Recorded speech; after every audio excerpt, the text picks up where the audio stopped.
She spent over 10 years turning one of Nigerian's institutions into a 1,570 member Continental network. Then, at the peak, she walked away on purpose. My guest today has spent almost 4 decades doing something that many people in even 2 careers would not attempt. She's rebuilt institutions that she's inside from ground up. She's done that again and again. She started in the Treasury Department of Nigerian banks. She moved into global consulting at PwC. Then she took on a specialist financial training body that really works with Nigerian banks. And she built the members of this organization that includes bank deposit institutions in the country and grew it into what is about over 1,600 institutions, network of institutions across the African continent. And then guess what? Instead of moving to the next obvious job within the ranks, she stepped back. She went into INSEAD to study what? Corporate governance at board level. She went ahead, wrote a book that is making lots of high-level conversations across the continent and globally. She re-emerged after all this as one of Africa's sharpest voices that is translating the African Continental Free Trade Agreement from a political agreement into an actual private sector reality. Today, she chairs the advisory board and executive boards of the African Private Sector Summit, and she is telling everyone who cares to listen that Africa's private sector is too fragmented to capture what after promises unless the institutions get built right. Dr. Lucy Newman, you are welcome to the Clarity Mandate. Thank you, Dr. Atud. It's a pleasure to be here and it's good to reconnect. And well done for what you're doing. It's very inspiring and I feel very honored to be with you today.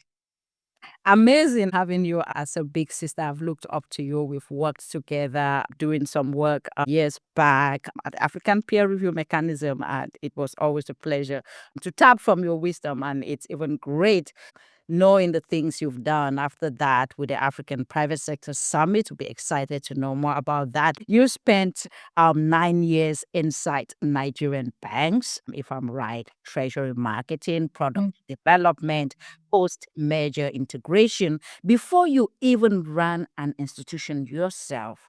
What did those years inside the machinery of banking teach you about how institutions actually work that you could not have learned them any other way? Thank you very much. Yes, in those years, I got an insight. Earlier on in my career, I was working with a Borno investment company, which was an investment company. And we're taking over companies that were not doing so well. And I was representing the organization at the annual general meetings. And I found out that many organizations get liquidated because of poor financial management and management incompetence. So naturally, when I had a career in banking, I wanted to go to the treasury, which is the heart of the banking system. And I wanted to know how money is received, money is expended, money is turned around and churned out as profits. So where could I have gone other than the treasury? And in the treasury, I also learned the issue of product development. You can ask people to just bring their money, but you need to give a value for them to part with their funds. And product development was very good for me because it helped hone my research skills in terms of market intelligence and brand positioning. So in those years, I am very grateful that I had that opportunity because if I had not gone into the treasury, I might not understand the big picture of how money moves in businesses and around businesses and in economic systems. And now, as I'm talking about trade, I also understand the value to corporates that actually engage in trades and the challenges of the MSMEs. Wow, that is so powerful. You had to learn all this working inside the financial sector, but then you left. You took FITC, a Nigerian financial sector professional body, and grew it to it over 10 years period, I think, if I'm right, into a network of about 1,560 or 570 or maybe 1,600 stakeholders across the African continent and beyond. Institutions that size don't grow by accident, in my estimation. So, what was the single hardest structural change that you had to make to get there? Thank you very much. I'm very grateful to a founding document that was evidence based. There was a study by the Pius Okibo Committee that was led and is initiated by the late Oba, who was a central bank officer at that time, and they studied the financial system. And they found out that capacity building for banks was very important because as at that time we had foreign banks and the national banks were not doing too well. So they needed to build the capacity of the Nigerian banks, which I feel very honored today to see what the Nigerian banks are doing on the African continent to build the capacity of Nigerian banks. And one of the first things I did was I found a copy and I read it. And I saw that as at the time that I resumed, FITC was a maturing organization, 28 years old, and not too much in touch with the system, with the ecosystem, and many of the members were not too happy.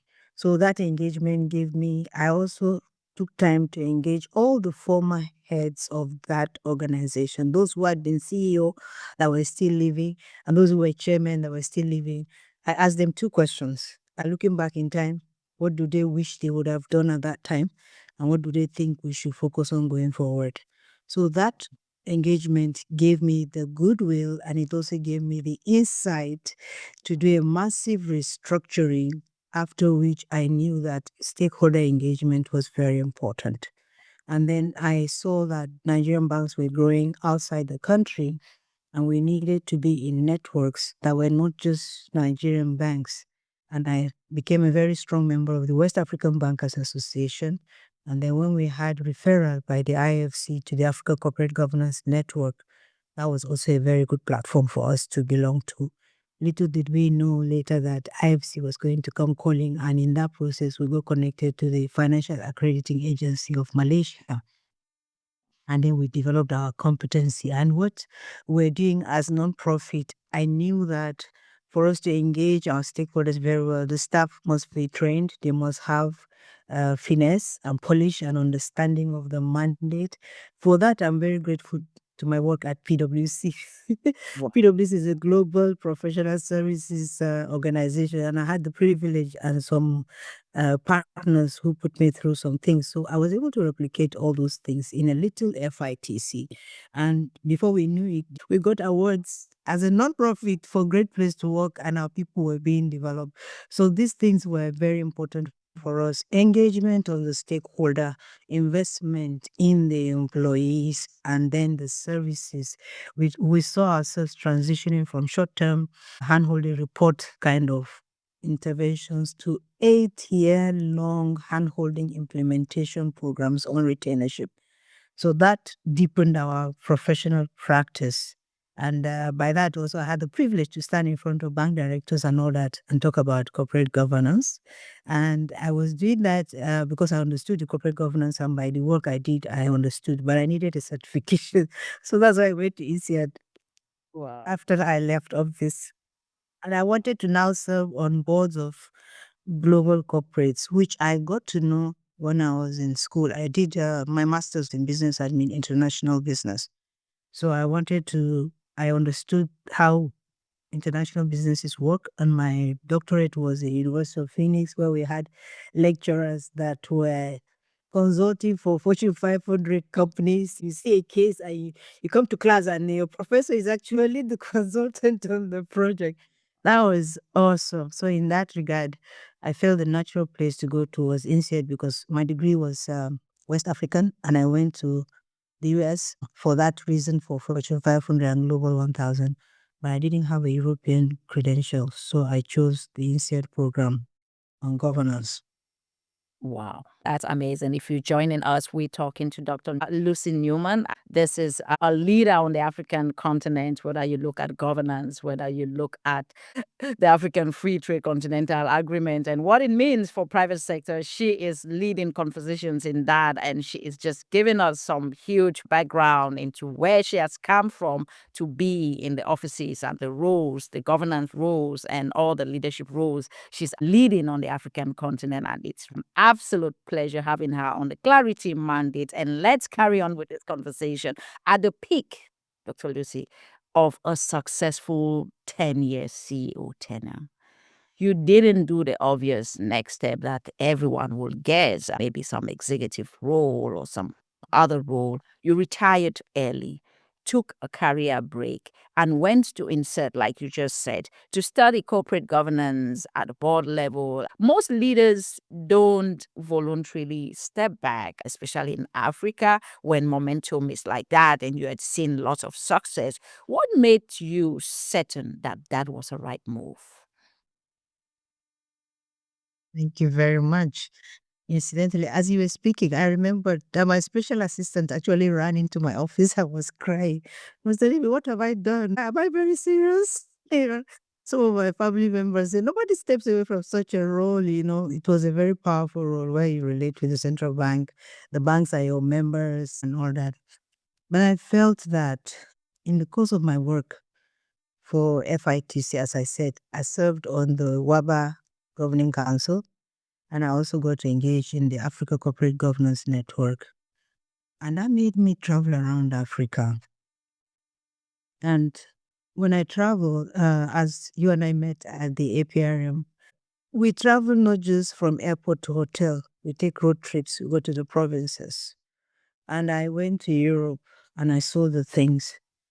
And my intention to contribute to Africa's trajectory became very strong. And I knew that FITC is Nigeria focused, even though the financial institutions are all over Africa and doing extremely well. So I just took a break to retool myself, refocus. And then I was also at the phase where I was beginning to develop intellectual properties. And I wanted those intellectual properties to be useful to me in my career thereafter. And even being at FITC was a transition for me from PricewaterhouseCoopers because I'd always wanted to be independent consulting. And I saw the work of FITC as giving back to the financial system that I grew up in. And also because the position was contract renewable 5 years, I had chose it as a pathway to no full-time employment. So it's not a sudden break, it's a transition. So, but I also felt that there was a lot of work governance-wise, as I had seen many companies go bad because of poor governance. I've seen the fate of countries go belly up because of governance. I felt I needed to deepen my qualification in that area. And I also wanted to now focus. I read doctorate in business admin. I looked at leadership and performance was my focus. And even in the master's, as I said, I did international business. So now I went to the International Director Certification Program of INSEAD, one of the largest and most prominent business schools in the world, peer to peer with Wharton and Harvard. I needed that, and I wanted my credentials to be cross-continental Africa, Americas, and Europe. So in that process, I took that break. At that time also, my youngest son was going into the tertiary institution. Mommy's baby in a new culture, in a new environment, and my second son was completing his university program. I wanted to be sure that the one completing his university program entered the workspace in a very strong footing. And I wanted to make sure that the one that went to university, I was available. So for balance of my parental responsibilities and taking the time off to learn and increase my credentials, I took 2 years career break. It was at the end of those 2 years career break that I met you, Dr. Atud, on a project. My first project for Africa. Wow, that's amazing. And you hearing her, she's gone ahead after all of that and re-emerging. And Dr. Lucy, you said that Africa's private sector is too fragmented and diverse to be treated as a single block under AfTA implementation, and that what's needed is harmonized sector classification and codification. I'd like you to unpack for our audience, what does too fragmented actually mean in practical terms? And what specifically breaks when you look at policymakers? How do they treat the 55 countries worth of business? If you look at treating 55 countries as one block, and you have gone ahead and said, no, this thing needs to be looked at in terms of sectors and audit, I just want you to unpack that for us.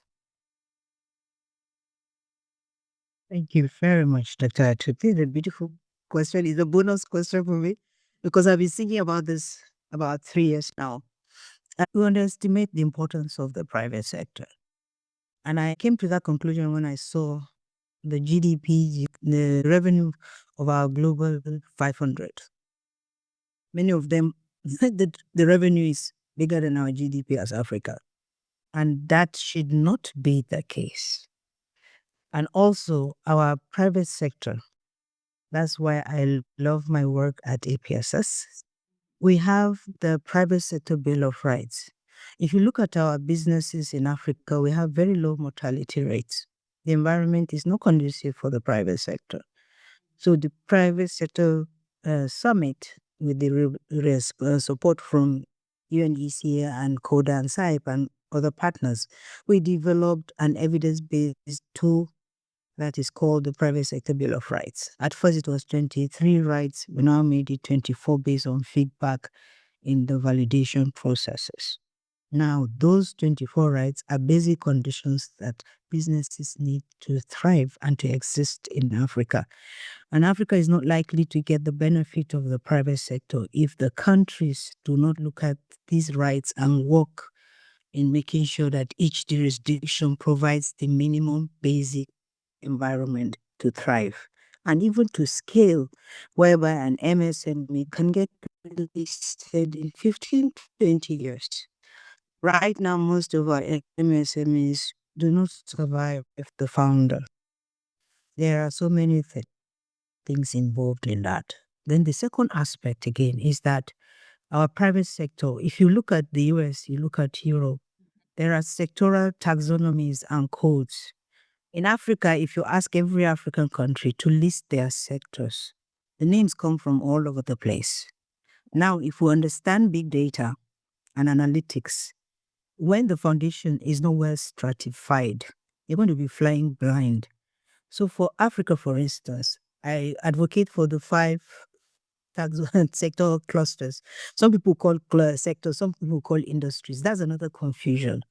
In a sector, you have industries, and then you have trade groups. Now, in terms of the sector, they call it primary sector, secondary sector, and all that.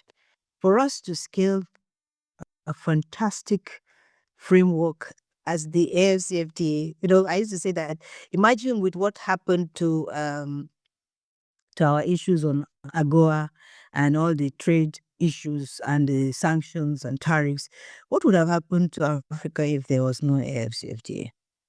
So we have AfCFTA and now we need to scale it. The private sector, many times when they continentally engage the private sector, the invitation is to be major corporates. The MSMEs are not around the table. And most times, the major corporates are comfortable with the states. The problems that the MSMEs face, the big guys don't face it. And many of the big guys also may not realize that the MSMEs are in their value chain. And when they are complaining of cost, if it's well with the MSMEs, the cost will be fine, but we're paying demurrage on inefficiencies in the system. Then in the name of the sectors, our sectors are not designed to scale. I've been advocating for the 5 sectoral categorization. The primary sector being everything extractive from the earth, whether it's from the sea or the land or anything extractive, is the primary sector. The secondary sector is every process that is added to what is extracted to make it either a raw material for further production or the final product, from agro to construction. The tertiary sector is the services that make trade happen and logistics happen. That is finance, transportation, and all the things that you need to make a transaction and trade happen and move goods from A to B to C. Then the fourth sector is the intellectual property, knowledge, technology, where you do research to find out new innovations. Also, you do studies, you learn new methods, and you establish platforms for the activities in the third sector. And the fifth sector is everything law and order, governance and diplomacy, and everything that makes everybody comply. So if you do like that, then when you have an intervention and the whole continent, when they call primary sector, everybody is in primary. And in primary, if you say it is fisheries, is timber, if it is solid minerals or anything, everybody knows is a process of extraction. Dr. Atud, you and I know the Extractive Industries Transparency Initiative. So by the time you come to the fifth sector about the governance, you now require, right now, ETI, only about 30 countries in Africa are signed up to ETI. And we're always complaining about solid minerals, rare earth minerals. ETI is a global framework. If everybody signs up to it, you know that the first sector is supposed to have ETI reporting. But because we don't have all these things, and then when you have interventions and the sectors are well stratified, you can go with scientific precision to the specific industry with an mindset, and you can tell what you are doing. And then if you name a sector, you can scale it continentally, regionally, nationally, subnationally, and all that. So that is a major impediment to our scaling up implementation of the AfCFTA. And for us as private sector, the trade groups are very important. We tend to overlook the trade groups. And unfortunately, some of the chambers consider the trade groups as competition. They're actually supposed to be nurturing the trade groups as potential members so that the trade groups are the former small boys that will come up to become big boys tomorrow. And if we have self-governance in the trade associations and trade groups, KYC issues, finance access issues will not be as complicated as we talk about. And then also as we have the industries and then private sector, we can't lump private sector together. Some organizations are just in a location, while some are just organizations are national. Some of them have multiple locations across regions, and some of them are continental. They're not all the same. In the family of animals in the jungle, they're not all the same. The bees are different from the lions and the elephants. So that's why I keep saying that the private sector needs a voice, a very strong voice that is inclusive, that recognizes the diversity and is engaging and mature enough to meet each private sector cluster at its own level. We can't have blanket frameworks for everybody. Everybody is different. And that dichotomy is very important. And if Africa, you see China and Indonesia, they found this magic sauce in the private sector. That's why they're growing. What we don't understand is government does not trade. Only private sector does. And if we treat our private sector right, there will be investments, there will be jobs, tax will be paid, and money will follow where you have clarity, structure, and scalability. Now we don't. And we need to work on that like yesterday. Wow, that's powerful. You heard her. I told you she's a powerhouse when it comes to private sector advocacy and policy and getting things right on the continent. But let me make a follow-up question on that. The framing private sector bill instead of maybe private sector policy, was it intentional? What does framing it in terms of private sector bill get that just another private sector policy document won't get you? So the name, the PSBR is actually an acronym. It's called the Charter for Private Sector Development, Protection, and Conducive Environment in Africa. So it's a charter. And some people say Bill of Rights. Does that mean it's a law? Each of these principles that came out and the rights, they're actually not new. They are Regional Economic Community and AfCFTA principles and protocols that have already been approved by the heads of states of the African Union. So what we just did was we extracted the barest minimum that need to be running to make environments conducive. So they're not new. We have reorganized. We just prioritize them and set them, because many of these protocols and principles, there's so many pages and all that. And sometimes because of limited resources, we can't implement all of them at the first time. But these are the ones that are scalable, that have spin-off effects, and have quantum outcomes that can impact what we want to do. And these are well certified and listed on the APSS website. I invite everybody to go there. And we also have a QR code, which I would give, that has access to a community that we have.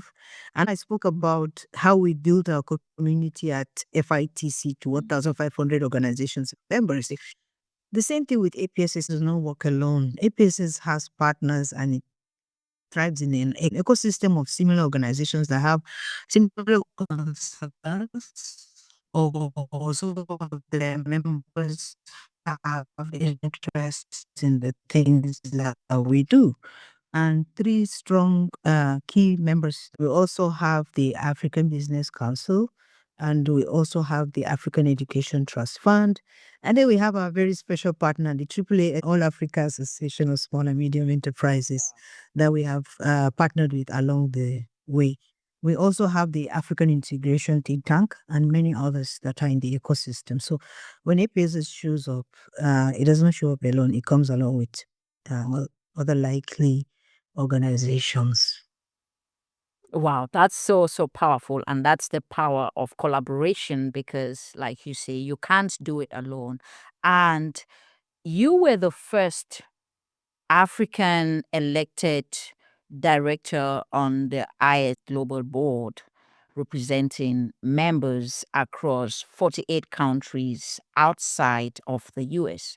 And you now sit on corporate board yourself. What is the most common governance gap that you see in African boardrooms? What is the thing that, if fixed, would change a lot of the outcomes? Between the executive and the non-executives, that we are all in pursuit of the same goals. That for progress, there must be trust. And then vulnerability can happen.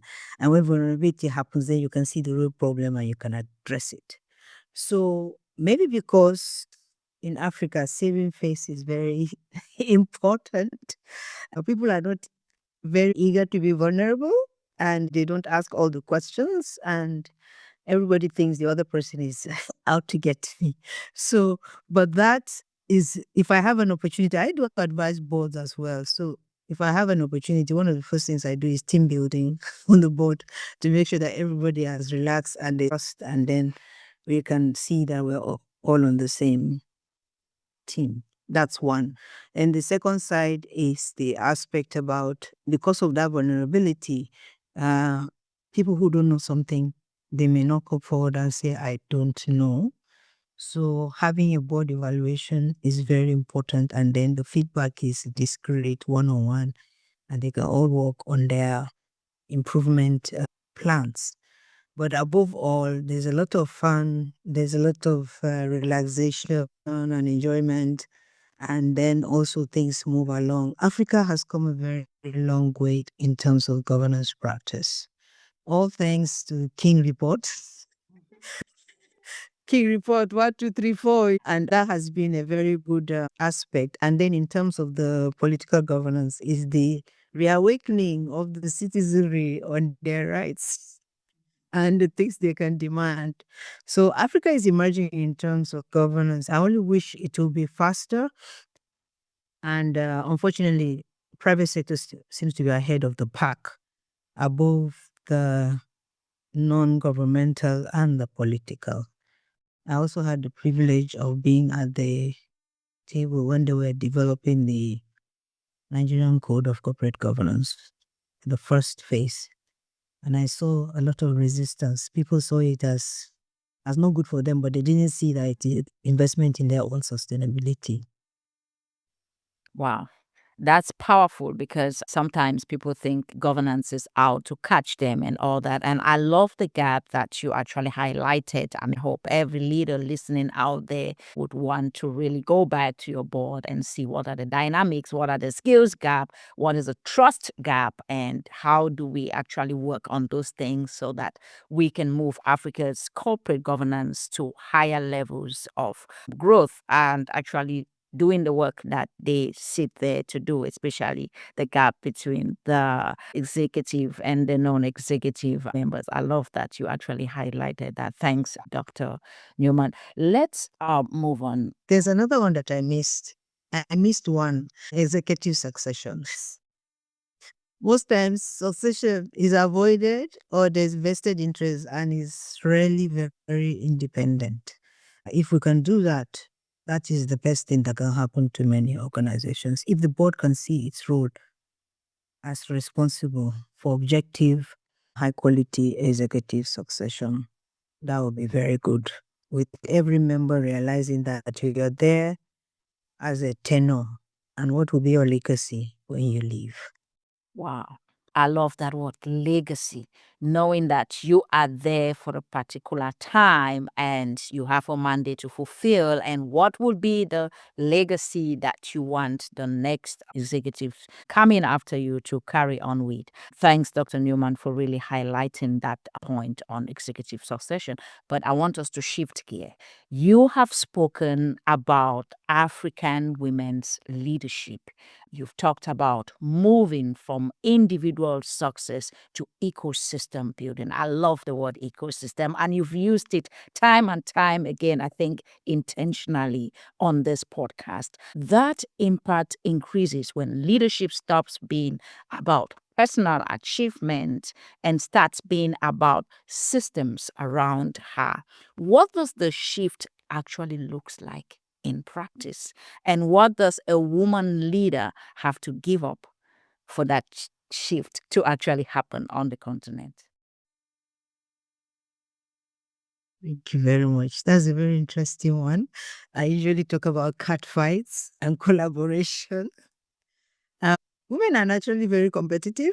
The queen bee has to be the only bee in the hive. Every other bee has to submit to the queen bee. But women have peculiarity in their life cycle stages. And those life cycle stages, you need the support of other people who understand those life cycle stages.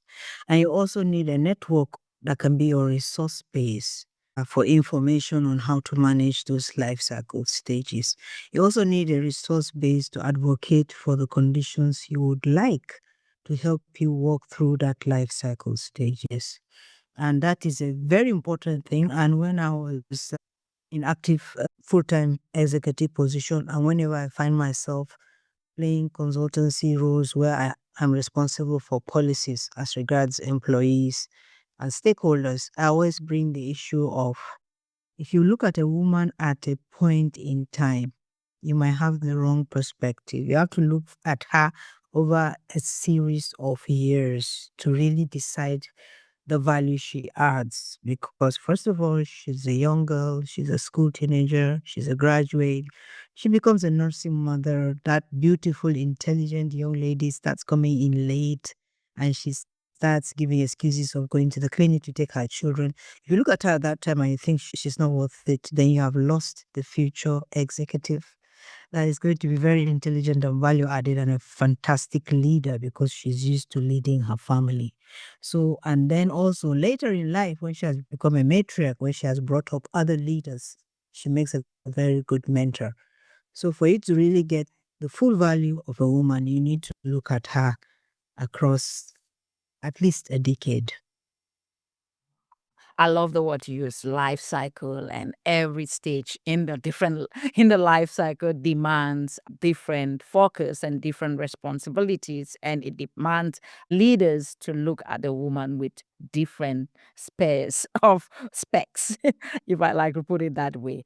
But this show, the Clarity Mandate, is broadcast across 50 countries now and growing. And someone listening to us amongst our audience, an entrepreneur that will be listening to this episode, whether it's in Lagos, in Nairobi, in Accra, or in the diaspora, and here's the word AFCFTA, and isn't sure if it's actually relevant to them yet or just a policy conversation for governments and large corporates, give them 2 or 3 things that they should actually be doing maybe in the next 90 days to position themselves for what the air has possibility for on the continent. Thank you very much, Dr. Atud, and congratulations to you on and your team on the spread and the scope and the reach of the Clarity Mandate. Huge congratulations on that. In terms of what people should do, number one, visit the AfCFTA website. Find out your country's national coordination office and try to connect with them. Mandate number 2, if you live in Africa, go to the All Africa Small and Medium Enterprises website. It's a continental group. Find your region and your national coordinator and try to register. Number 2, find out about the Pan-African Payment and Settlement System, which is a beautiful platform developed by our wonderful Afrexim Bank, which enables you to trade in your commodities in your country, ship across Africa, and get paid in your bank in your own currency without a third currency conversion necessity. The third one, find out the Africa Trade Gateway. Africa Trade Gateway is like a marketplace where service demands are listed, and you can now have to see which services you can meet, and if you meet those potentials, you can bid for those, and nobody knows anything can happen. As a diaspora person, try and connect with your national diaspora office to see what opportunities exist for you as a diaspora to contribute to your country's transformation. Our continent, Africa, has now added the 6th region, which is the diaspora region. And to demonstrate that, the AU even has a whole unit that relates with the diaspora. And for us in APSS, we're actually structured along the 5+1 geographic regions, and each of those regions has a deputy chair. We actually have somebody for the diaspora African. His name is Mr. Gerard Cooper. He lives in DC area. So that is very important. And then a bonus suggestion is visit the APSS website, is africaprivatesectorsummit.org, and explore and be a member of the community. When you fill the form, tell us your background and tell us what you want. And once in a while, we do come up with programs, and we sort our database by cluster of people in a particular area, and you might just be called for something. We never know. We just signed up about 5 volunteers that are going to join APSS. And as I said, is a cluster of like-minded organizations. Wow, that's powerful. If you're listening, you're an entrepreneur, you are in the diaspora, you are on the continent, go back and listen to what Dr. Newman just said about the African Continental Free Trade Agreement and how you can position your organization. She just listed a lot of things that I would like you to go and listen and see what its practical next step for you at this moment, because we want an Africa, whether you are on the continent, you are in the diaspora, we make these things a reality. And it's crazy. It looks so far, but we are actually in it. And let's all get on board and see how far we can take this continent. But the name of this podcast is called Clarity Mandate, and so intentional because Dr. Lucy, you've talked about professional courage. You've talked about wisdom, you've talked about evidence and the things that are really essential for institutions, talk about integrity. And I believe that all these things that you say captures something that many leaders really sometimes really grabs, that clarity without courage, that you're not just talking about analysis, you're not just talking about courage without wisdom, and you're not just talking about reckless kind of leadership across decades. From your experience working from the banks to global consulting and back to building institutions and rebuilding them from inside up, what have you learned about the exact combination of whether you're looking at integrity, you're looking at wisdom, you're looking at all these things that you have talked about? What does it feel like? What does it cost you actually to become who you are right now? Thank you very much. Sometimes you need to walk away from some things. Sometimes you need to decide that this is not my space. I need to walk away. I've done that a couple of times over my career. Sometimes also, if it's very important for you, like my father used to say, your most precious real estate is your name. Some people join a queue and they hear your name and they just say, come right ahead. Some people are paying for some things and they hear your name and you're exempted, come, it's for free. Your name is very important. And if integrity is very important to you, and that is primary, and you find yourself working with the leader who is not very ethical, you need to decide to walk away, because if you hang around for too long, you might need to explain why you're comfortable on that team. Were you a facilitator? Were you an enabler of illicit things? The second thing again is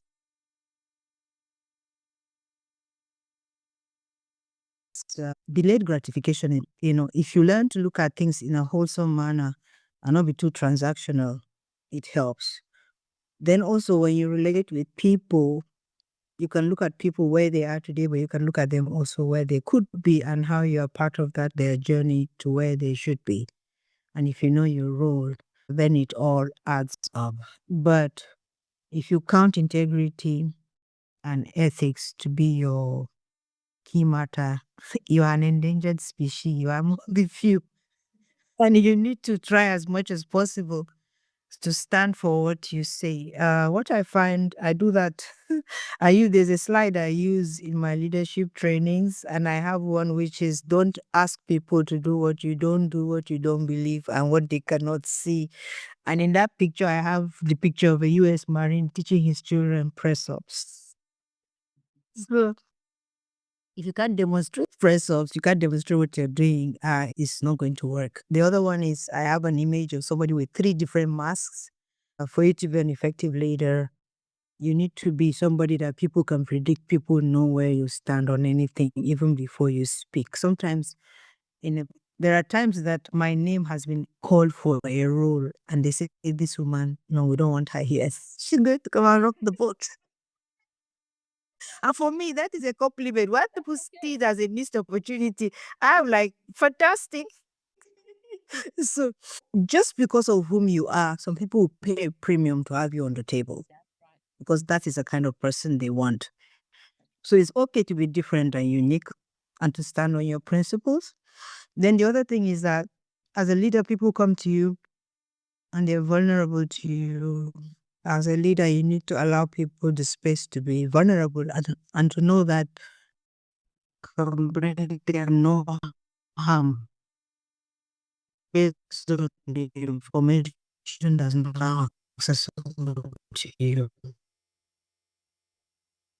And for that, I have a slide which licking it can become breakfast.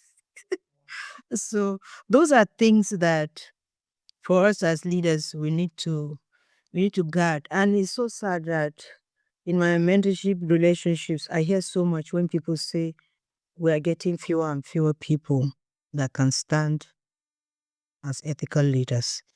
And we have a large population of youth in Africa. Many of them have good heart. Many of them are very intelligent and creative. They just want a role model that they can stand and they can explain themselves and that can walk the path with them. And the more African leaders are willing to stand like that, the better it is for us. That's why when I wrote my book, one section I committed it to the individual, and I took a case study of an African diaspora living in Los Angeles that has worked for Fortune 500 trying to reach out to his country in Uganda. Wow, that's powerful. Thanks for sharing, Dr. Newman. Just any closing thoughts as we round up? Maybe what you're working on, what's next for Dr. Lucy? Do we have a book coming up or anything you want to share as we round up? Yes, I have two books coming up. One book is the next step after my book, African Leaders Tete-a-Tete, reflecting on my journey in the past 5 years and what I have seen, and then looking at the future for Africa, especially the need for leadership to engage and invest in youth and education, and also the welfare of our people in line with Ubuntu philosophy. The other book is on parenting, using the metaphor of gardening. So these are the other things, but I'm trying to work on APSS transitioning and also our regional hubs getting stronger and our partnerships being very strong, and also on APSS playing a closer role with the AfCFTA Secretariat and other continental bodies. We recently got succession done in APSS, and I'm very delighted about that. I went to APSS as CEO, and I always take succession serious. So immediately after about 2 years, I presented a plan for my succession, and the board approved. Now we have a CEO who is a Ugandan in his 40s, and we have a COO, a Nigerian who is in his 40s. And I just say we just onboarded 5 young Africans, and then also the board membership with different regions. So building APSS to be sustainable, if I need to step away as a chair, is very important. I don't know when I will step away, but I want it to be ready by that time.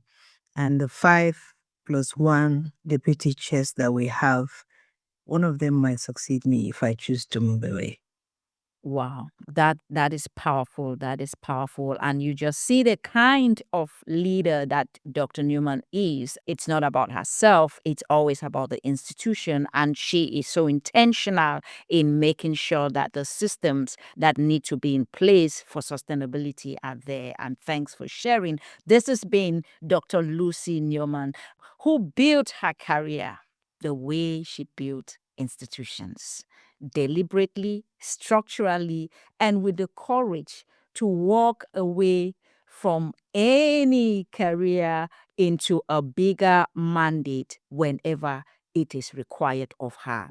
From the bank treasury desks, building to a 1,570 member Continental network, from a decade at the top of one institution to the boardroom of now shaping how the air becomes real to the private sector. You have spent 40 years almost, in my estimation, providing and proving that Africa's transformation will be built on one well-designed institution at a time. We need Africa's institutions to be designed the way that they should be to do and deliver what they are meant to deliver. And that is so great, Dr. Lucy. And to every leader listening out there in our audience, and you're building something, a company, a coalition, a continental organization that is worth of any kind of trade infrastructure,